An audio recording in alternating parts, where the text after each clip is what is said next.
اعوذ باللہ من الشیطان الرجیم بسم اللہ الرحمن الرحیم السلام علیکم۔ دنیا میں کوئی شخص اللہ تعالیٰ کو ظاہری آنکھ سے نہیں دیکھ سکتا۔ ہر وجود کا نظر آنا ضروری نہیں، بہت سی چیزیں موجود ہوتی ہیں مگر نظر نہیں آتی۔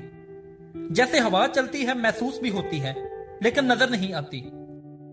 آپ اس کے وجود سے انکار بھی نہیں کر سکتے۔ آپ خوشبو سونگتے ہیں مگر خوشبو دکھائی نہیں دیتی۔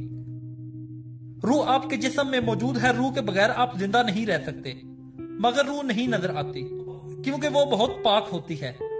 اسی طرح اللہ تعالیٰ بھی پاک ہیں، جسے دنیا میں انسان انسانی آنکھ سے نہیں دیکھ سکتا۔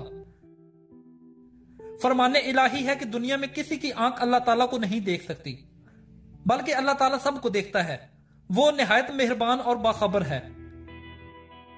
جب حضرت موسیٰ علیہ السلام نے اللہ تعالیٰ کے دیدار کرنے کی درخواست کی تو اللہ تعالیٰ نے جواب دیا کہ اے موسیٰ تو مجھے ہرگز نہیں دیکھ سکتا۔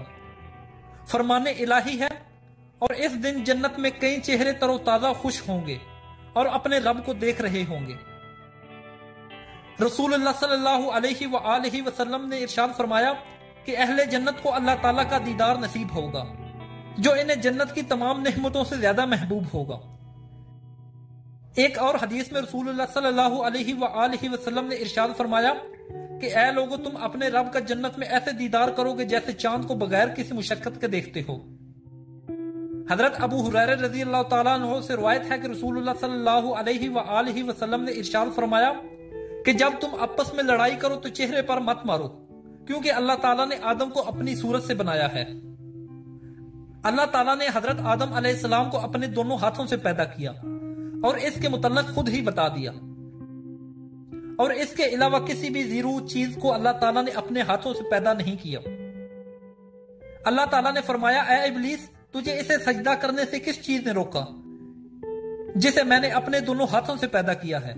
کیا تو گھمنڈ میں آ گیا ہے یا بڑے درجوں والوں میں شمار ہو گیا ہے؟ اور حدیث شریف میں ہے کہ قیامت کے روز اللہ تعالیٰ تمام انسانوں کو ایک ہی میدان میں جمع کرے گا۔ وہ میدان ایسا ہموار اور وسیع ہوگا کہ ایک پکارنے والے کی آواز سب سن سکیں گے اور دیکھنے والا سب کو دیکھ سکے گا۔ سورج بہت قریب آ جائے گا، لوگوں کو اتنی تکلیف ہوگی کہ برداشت نہ کر سکیں گے اور کہیں گے کہ کتنی بڑی تکلیف ہو رہی ہے، اور کچھ لوگ کہیں گے کہ بارگاہ الہی میں کسی سفارش کرنے والے کو تلاش کرو۔ تو بعض کی رائے ہوگی کہ وہ اپنے والد حضرت آدم علیہ السلام کے پاس چلیں، لہذا سب ان کے پاس جائیں گے اور کہیں گے کہ آپ ابو البشر ہیں، اللہ تعالیٰ نے آپ کو اپنے ہاتھوں سے بنایا ہے اور اپنی طرف سے روح آپ میں پھونکی ہے اور فرشتوں سے آپ کو سجدہ کرایا ہے اور آپ کو جنت میں جگہ دی ہے، آپ ہماری سفارش فرما دیجئے، ہم کتنی تکلیف میں مبتلا ہیں۔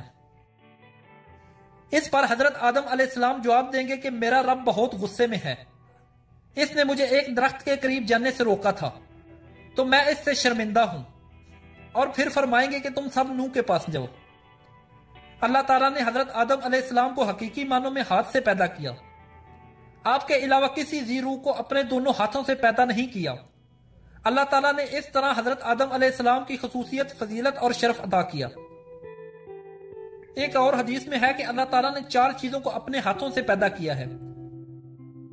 نمبر 1 عرش، نمبر 2 قلم، نمبر 3 جنت عدن، نمبر 4 حضرت آدم علیہ السلام کو۔